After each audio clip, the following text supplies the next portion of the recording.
Hablarán Ricardo Palomo, decano y catedrático de la Universidad de San Pablo, y Frank Spandell, Board Advisor en varias entidades, y también, hago una pequeña cuña publicitaria, también es quien lleva el podcast de Voces de Odisea, en el que os animo a todos a seguirlo si todavía no lo conocíais. Y sin más preámbulo, os dejo sitio para que no se pongáis todas las temas que explicar. Gracias. Muchas gracias. Muy bien, muchas gracias. ¿Se me escucha bien? Vale, muy bien.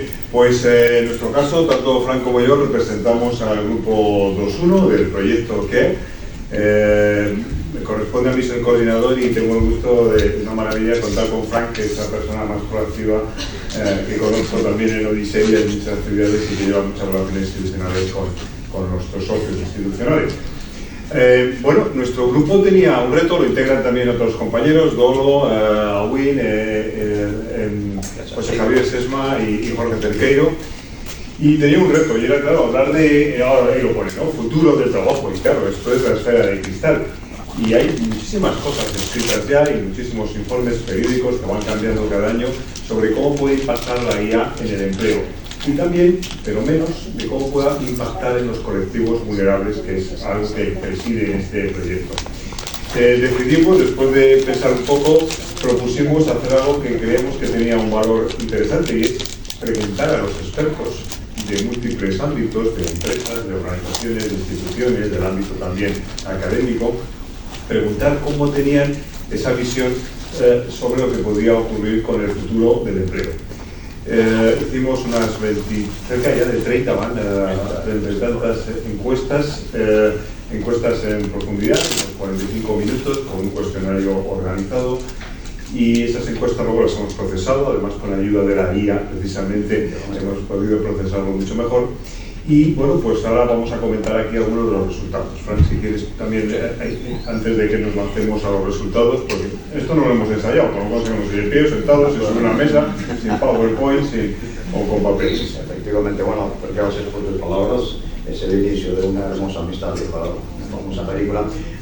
Efectivamente, lo que hicimos fue básicamente preguntar a los expertos un cuestionario, 6 partes. Una parte sectorial, una parte más general, otra más específica de la opinión misma del experto. De los expertos que nosotros consultamos en este caso van desde, bueno, el director de recursos humanos o la directora de asuntos legales de X, Y, Z empresas. Nosotros los mencionamos cada vez que había una colaboración de estas entrevistas privadas. Simplemente poníamos un pantallazo, ¿no?, de la entrevista, le agradecíamos públicamente, pero no se hacen públicas las entrevistas, para nuestro estudio. Hasta un antiguo candidato a la presidencia de los Estados Unidos, por el precandidato, ¿verdad?, por el Partido Republicano. O sea, en Estados Unidos tuvimos 3 y una en el Reino Unido. Es decir, no solamente también, efectivamente, eso fue bastante variado lo que hicimos hacer de esa forma. Entonces, una de las, digamos, de las grandes cuestiones que descubrimos haciéndole las mismas preguntas a una serie de personas de tan variados campos es precisamente hablábamos antes, tomando un café antes de entrar, la cuestión, teníamos preguntas que eran cualitativas y otras cuantitativas. Le decíamos exactamente desde 0 a 10 en el término de 5 años, por ejemplo, y ahora en el presente y en el término de 5 años. ¿Cuál es el alcance y la profundidad de la IA en este sector, por ejemplo? Y ellos nos respondían siempre, casi siempre, las preguntas cuantitativas. Nos lo preguntaban como, bueno, entonces razonaban no decían directamente 6 u 8 o 9, por ejemplo, sino que razonaban primero su respuesta de por qué lo decían. Podemos decir, sí, uno de los datos de nuestro grupo de estudio es que entre un 8 y un 9 fue la calificación que estos expertos le daban al impacto en general de la IA los próximos 5 años. Exactamente. Por ejemplo, una de las características de ese estudio. Estaban todos efectivamente en la idea de que el impacto a corto plazo era todavía pequeño, que estábamos, casi algunos hablaban de los albores del impacto de la IA en el empleo, y que en el horizonte de 5 años efectivamente el impacto iba a ser mayor. Una cuestión que también nos llevaba a pensar que pueden estas respuestas y lo he comentado con vosotros, es si todos estos expertos hablan con otros expertos, acuden a eventos como estos y al final generamos un cierto sesgo en lo que escuchamos, influye en nuestro propio pensamiento, lo que puede ocurrir. Probablemente lo que estemos escuchando aquí hoy influye en lo que va a ocurrir y estamos transmitiendo esa influencia y vosotros lo vais a contar en otro sitio, con lo cual otros recibirán el mismo mensaje.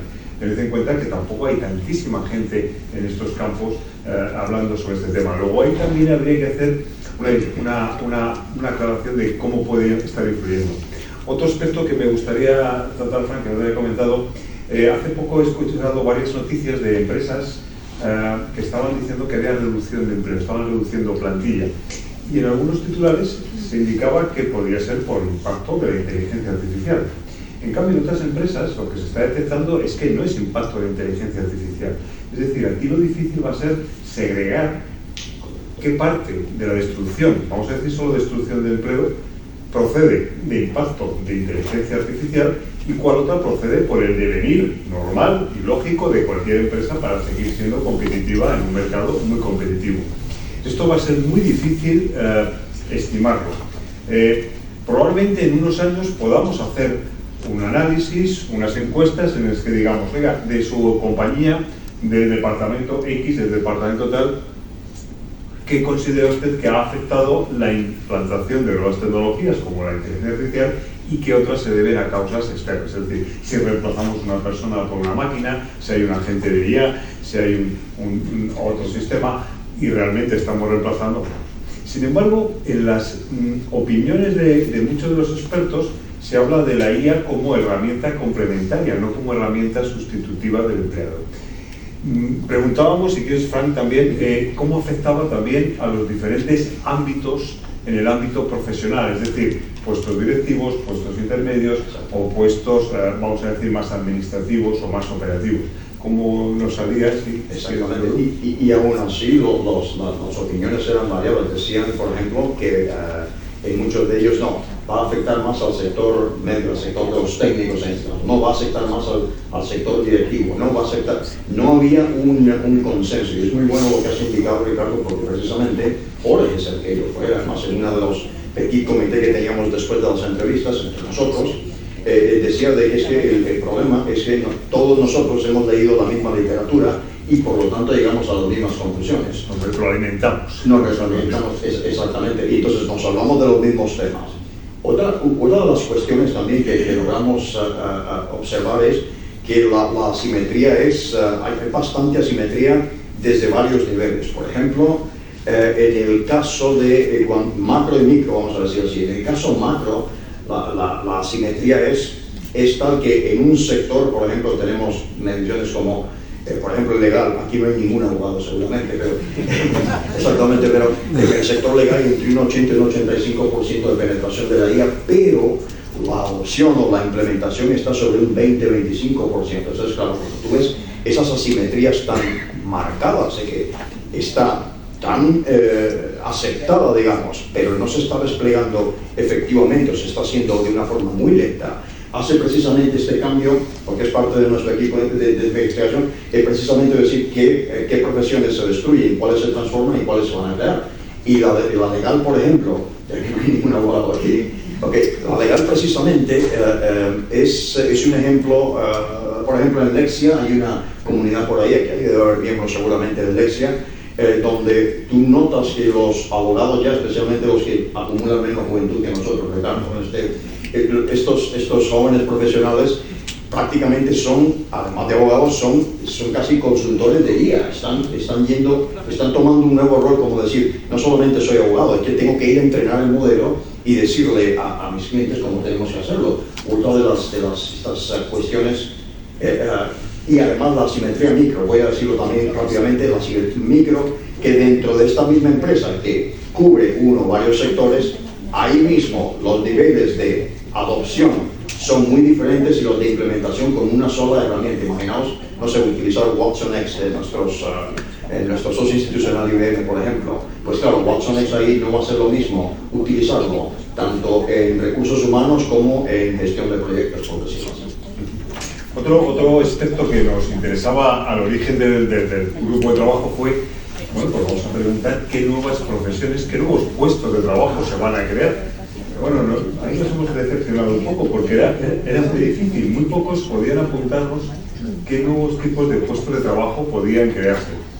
Bueno, sí que hablaban de expertos en IA, desarrolladores de algoritmos, auditores de algoritmos, en fin, pero no era una colección de datos como para hacer incluso lo que habíamos pensado en un momento, hacer un mapa de nuevas profesiones o nuevos puestos de trabajo en IA. Quizás no es el momento todavía porque no es fácil llegar a ello y porque realmente ese mapa solo se va a poder ir formando progresivamente a medida que van apareciendo. Es decir, si hay 4 personas dedicándose a hacer una cosa, eso no crea en sí mismo una profesión. Si hace muchos años, que somos ya un poco menos jóvenes, cuando vimos el nacimiento de Internet aparecían aquellos community managers, ¿recordáis? ¿Y qué es eso? Bueno, y luego vimos que había mucha gente que se dedicaba a ello. Se va evolucionando, por tanto, fuimos conscientes de las limitaciones que teníamos para trabajar con esa esfera. Otro aspecto también relevante, muy relevante, como se ha indicado antes, es los colectivos vulnerables. Es decir, yo entiendo la preocupación de compañías como Google, dice, bueno, ¿cómo va a afectar esto a la sociedad? Porque realmente estamos hablando de algo con un impacto decisivo, un impacto tremendo en la sociedad. Y recordemos que impactar en la sociedad, sobre todo si afecta al empleo o a la pérdida de empleo, entonces sí que tiene una preocupación muy grande. Como sabemos, hay incluso tendencias y opiniones muy en contra del desarrollo de la inteligencia artificial, con esas visiones apocalípticas que muchas veces nos recuerda a Idoia, ¿no? La imagen del Terminator o la imagen de personas terminando sin empleo, pues como ocurrió cuando se realizaron otras revoluciones tecnológicas o la industrial. Bueno, pues en ese sentido decíamos, bueno, ¿y qué es vulnerable? ¿Qué son colectivos vulnerables? Bueno, colectivos vulnerables podemos entender colectivos que de siempre hemos considerado vulnerables pues por limitaciones psíquicas, psicológicas, físicas, etcétera, o por cuestiones de posibilidad de acceso a un mercado laboral. Estamos entrando sobre todo en el mercado laboral. Pero entendimos una versión más amplia de colectivo vulnerable, porque nos convertimos en colectivo vulnerable en el momento en que pues, somos susceptibles de ser, vamos a decir, reemplazados, porque si somos complementados por IA, pues quiere decir que mi trabajo se desarrolla de otra forma, tendré que adaptarme, pero si soy reemplazado, es decir, si soy rechazado porque antes era, no sé, trabajaba en un cajero de un aparcamiento y ahora hay una máquina que lo hace todo, pues sí que soy vulnerable. Entonces teníamos varias consultas, varias preguntas de ese cuestionario estaban orientados en esa línea. Y preguntábamos si la inteligencia artificial podría contribuir a la integración de colectivos vulnerables en el ámbito laboral o profesional. Y bueno, yo creo que prácticamente por unanimidad todos ellos veían posibilidades, porque si atendemos a esa faceta de la inteligencia artificial como herramienta complementaria, potenciadora de nuestras capacidades, pues obviamente aquella persona que tuviese algún tipo de limitación se vería potenciada en sus competencias o capacidades para hacerlo. Como probablemente la mayoría habéis escuchado en diversos experimentos que se han realizado, en los cuales permiten que unos profesionales utilicen la IA generativa y otros no, pues se veía que aquellos profesionales menos preparados conseguían considerables rendimientos mejores, superiores, frente a aquellos profesionales que ya estaban bien preparados, a los cuales complementaba pero les aportaba menos valor. De algún modo, la IA puede ser un sistema de nivelación entre las competencias o capacidades puramente humanas que tenemos, o competencias profesionales, un sistema de nivelación de un modo u otro. Y eso, claro, también nos lleva a otra perspectiva.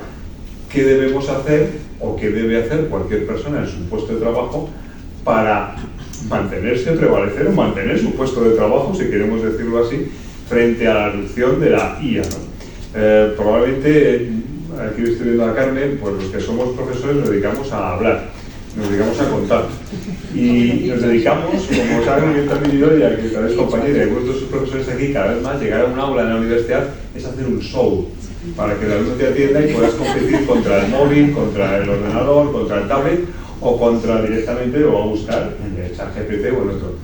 Claro, antes era de otra forma, pero vamos a tener que potenciarnos. Si antes hacíamos un discurso o escribíamos un artículo, pues los que estábamos más habituados a escribir teníamos más facilidad para escribir, pero ahora cualquier persona, aunque no tenga facilidad para escribir, esa herramienta le va a potenciar. Luego nuestra ventaja competitiva a la hora de escribir discursos, por ejemplo, se reduce considerablemente. Bien, por tanto entramos en la otra fase, vamos bien de tiempo, en los 5 minutos.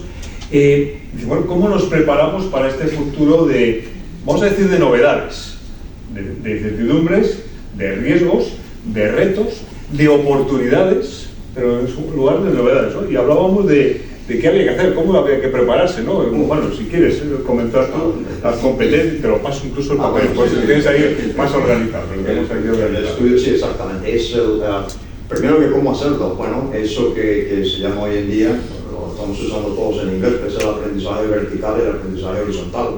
Upskilling, reskilling en este caso. Todo el mundo de acuerdo con eso, sí, pero lo estás haciendo ya, cómo lo estás implementando, qué es lo que estás enseñando. Cuando había cosas más básicas que enseñar, por ejemplo, y eso lo digo para las personas ¿no? un poco más jóvenes que estén aquí, por ejemplo, tú puedes a un eticista de la IA, tú puedes enseñarle la diferencia que existe, yo no soy de letras, pero bueno, la diferencia que existe entre la filosofía de Aristóteles, que es la nuestra, y la filosofía de Confucio, que es la china, y básicamente la IA nuestra está bastante, un poco de Platón también ahí lanzada, pero aquí en la Unión Europea, pero que tú puedes enseñar ese tipo de cosas desde una facultad de filosofía y ya incluso en secundaria. Tú puedes enseñar ese tipo de cosas utilizando los recursos que ya tenemos y plantearlo de esta forma. Estos son sectores del conocimiento que te van a servir ya para esto, porque no tienes escapatoria de mío. Y aquí mismo en Occidente, sin salir de Occidente, por ejemplo, esto lo hablaba con Bailey, de hecho, que entrevistamos ahí, estaba en Londres, es incluso nosotros mismos, que tenemos dos grandes ramas, por decirlo así, grosso modo, por supuesto, tenemos nuevamente para los de letras y los de filosofía, tenemos a Platón, que es vertical de alguna forma, y tenemos a un Aristóteles que es horizontal de alguna forma, más conservador en general. En nuestro estado está así, es un balance entre los dos. Utilizar esto que ya sabemos, desde la Revolución Jónica para acá, 2500 años de historia del aprendizaje, precisamente para volver a enfocar donde salga que la inteligencia artificial no suene, no voy a decir a chino porque ya está sonando chino también, pero que no suene a tunguso, que es un lenguaje de ahí, una lengua del norte de Siberia. Que no suena a eso. Entonces, aprendizaje, uno, que es alfabetización, también se le está llamando de esa forma. Y otra cosa que es, tenemos el ejemplo, ¿no? de este entrenamiento que se ha estado haciendo in situ, no vamos a decir el nombre, pero una gran institución bancaria de España, donde adquirió, no recuerdo si es licencia de ChatGPT, y lo que hizo fue dársela por turnos a sus miles y miles de empleados, y dice, mira para qué sirve y documentalo, así, sin más. Suéltalo, teoría del caos, suéltalo ahí a ver qué va, y va a ir documentando para qué os sirve, cómo potencia vuestro trabajo y cómo entrenar los datos, etc. Por ejemplo, lo que hablábamos antes, esta asimetría en que estamos escuchando que la IA es boom, y resulta que es más una cosa que tiene que adoptarse con mucho cuidado y saber por dónde se pisa, así sin más. Bueno, nos quedan 2 minutos 26 segundos para terminar este turno. La línea que está indicando Frank, claro, pues se ve, es preparar ese futuro del empleo, preparar para esos retos, orientar a esos colectivos vulnerables. Aquí la formación, la educación va a ser fundamental. Esto traeríamos en otro de los grupos de trabajo y en otras líneas que de hecho se trabajan en Odiseya. Y es cómo preparamos esa sociedad, cómo hacemos que también sea permeable a esa innovación. Yo creo que lo más importante es no rechazar estas tecnologías, sino ver cómo las adoptamos y cómo las incorporamos. Ahí tendremos un reto muy grande, las instituciones académicas, las empresas. También se oye hablar que en muchas empresas los propios empleados ocultan que están utilizando la inteligencia artificial porque si no desarrollan su trabajo más rápido y dicen, entonces me van a pagar menos o voy a hacer menos falta. Bueno, pues esto está llevando a que la gente quizá viva un poco mejor. Y puede ser el futuro. Sabéis que el futuro, yo como soy economista, siempre se dice que lo interesante sería el pleno empleo y quizá el futuro sea el pleno desempleo. Sería ideal, que no hiciese falta trabajar. Todo trabajar te realiza como persona, pues te lo dicen, yo creo que para convencerte, pero me permitís, ya que estamos aquí entre todos, pues no creo que aquellos aristócratas del siglo XVIII que se dedicaban solo a cazar y tal se aburriesen mucho, en fin.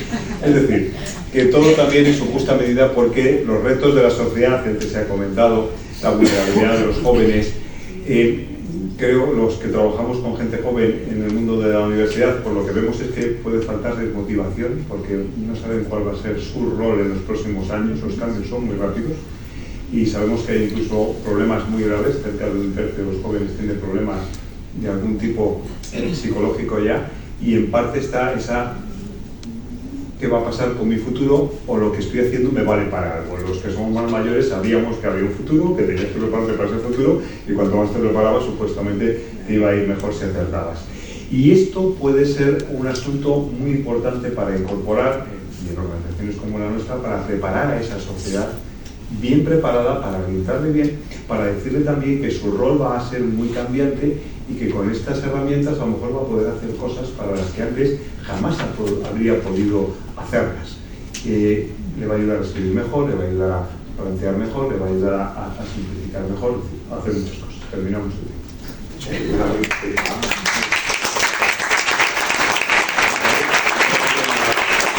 Una última precaución para esas personas jóvenes, exactamente, última, 2 segundos.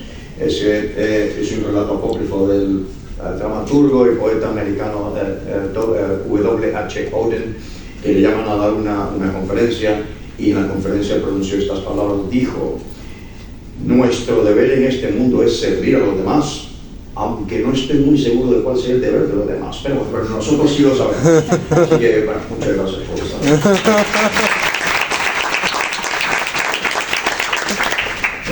Muchas gracias, Ricardo, Frank.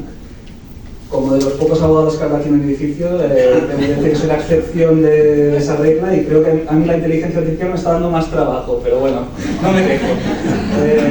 Tenemos un pequeño espacio de tiempo para preguntas, no sé si alguno tiene... Sí, veo una vez por aquí. Mira, os paso mi micrófono. Muchas gracias, Ricardo y Frank. Habéis hablado de la implantación de la IA en las compañías. No sé si tenéis ya estudiado, porque a Fran le pasa, a mí también, cuando vamos a visitar compañías, y uniendo con lo anterior, ¿quién va a gobernar la gobernanza de la IA? ¿Tenéis ya analizado quién va a liderar? Porque cuando llegas a las compañías, unas veces se dice que recursos humanos, otras veces que tecnología, otras veces el CEO. ¿Quién va a gobernar la gobernanza? ¿Lo tenéis analizado ya? Bueno, nuestro objetivo del grupo de trabajo no era tanto la gobernanza, pero es cierto que en las entrevistas detectamos un poco por dónde va. Yo creo que todavía no está claro, no está definido. Depende del tipo de compañías, quién encabeza, quién lidera esto. Esto también depende mucho de las capacidades de liderazgo que haya en cada empresa. Es decir, el que es más líder, el que destaca en ese campo, el que es promotor de esas innovaciones, y esto puede ser tanto el CEO como un responsable de recursos humanos que lo impulsa, como los propios departamentos. En muchas compañías, por ejemplo, en el ámbito de consultoría, son cada departamento el que desarrolla, yo creo que más, el impulso de las herramientas que le hacen... A ver, ¿se ha perdido el sonido? Si no les ha gustado la respuesta. ¿Me escuchan bien? Ahora, me han silenciado. Sí, no, gracias por estar aquí. Yo, en mi opinión, pero porque yo soy de otra yo diría que debería liderarlo personas como William, que está aquí, es precisamente un director de transformación digital. Esas son las personas que debería tener cada empresa, estoy haciendo publicidad,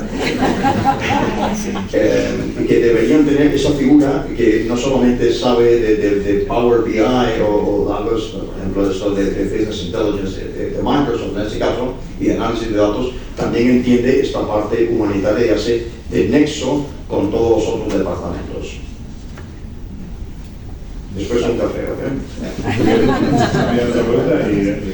Aquí tenemos antes de verlo. Bueno, lo primero, agradecer por esta intervención. Esta mañana, precisamente, cuando venía por el metro, iba buscando qué había, ¿no? En LinkedIn de puestos de responsable, etc. Y la verdad que ha sido como, por lo menos en España, no hay nada, ¿no? Entonces dices, wow, es verdad que las empresas ya, pues, como siempre, nos vamos poniendo las pilas, quizás no lo rápido, ¿no? Nos pasa igual con la GDPR, ahora pues nos pasa igual con la parte de responsabilidad ética, la IA, todo eso. ¿Vosotros cómo veis? ¿Va a tener que aparecer puestos alguien propio de la empresa, tanto desde el punto de vista de data como desde el punto de vista legal, solamente centrar la IA responsable o serán capacidades que lo tendrán que tener dentro de eso, o sea, o tareas que tendrán que aparecer dentro de los puestos directivos y los puestos técnicos? O sea, ¿tiene que haber una persona exclusiva de IA responsable o debe ser algo que esté muy repartido en la empresa? Yo diría que la implementación de IA en las empresas que no lo tienen venga ya desde la base directamente, hecho. Es decir, porque esto cuesta mucho dinero. Vamos a ver, si tú estás empezando desde arriba, porque ya tienes un sistema hecho, y empiezas desde arriba, así, bueno, ahora voy a hacer lo que se llama top down, ¿no? Voy hacia abajo. Eso cuesta mucho dinero, porque tienes que cambiar toda la cultura corporativa, sino que desde la base hacia arriba, bottom-up, que se llama. ¿Okay? En ese caso, nuevamente, la figura de un business officer, bueno, voy a decirlo en español, perdón, un directivo de negocios tecnológicos o de desarrollo de negocios, de transformación digital, y de esa forma, eso sí, queda claro que desde la base, que venga todo hecho éticamente ya. Más barato. Oye, nos tiempo para una última... Yo ya había Sí, Muchas gracias, felicidades Frank y Ricardo, muchísimas gracias por vuestro excepcional trabajo y vuestra excepcional ponencia. Quería preguntaros una cosa respecto a, bueno, habéis comentado que hoy en día pues los jóvenes se sienten un poco pues sin destino fijo, algunos de ellos, por la incertidumbre que hay ahora mismo en el mercado laboral. ¿Cuál creéis vosotros que son las claves? Como veis ahora mismo, supongo que las universidades tienen mucho que decir, también incluso desde el colegio, no solo desde el colegio, sino desde las instituciones de formación profesional. También hace falta, ¿pensáis que hace falta un cambio en la manera que tenemos de las instituciones públicas de organizar pues la educación, la metodología educativa que tenemos para que a los jóvenes también empiecen a abrirse un poco la mente, que empiecen a perder ese miedo, que afrontemos la educación en las universidades y en la formación profesional de otra manera para pues conseguir pues que los jóvenes y no tan jóvenes, también personas que quieren cambiar de profesión, pues empiecen a afrontar este mercado laboral que es mucho más, iba a decir, pues mucho más voluble que anteriormente, de una manera pues con más confianza. Pues sí, yo creo que me dijiste a mí, Idoia, que es compañera también mía de universidad, que fue la que me dio para entrar en esto de Isella y ahora soy el que hago los pagos, ¿no? Como tesorero, porque lo montamos, y esto que estoy aquí muchas veces.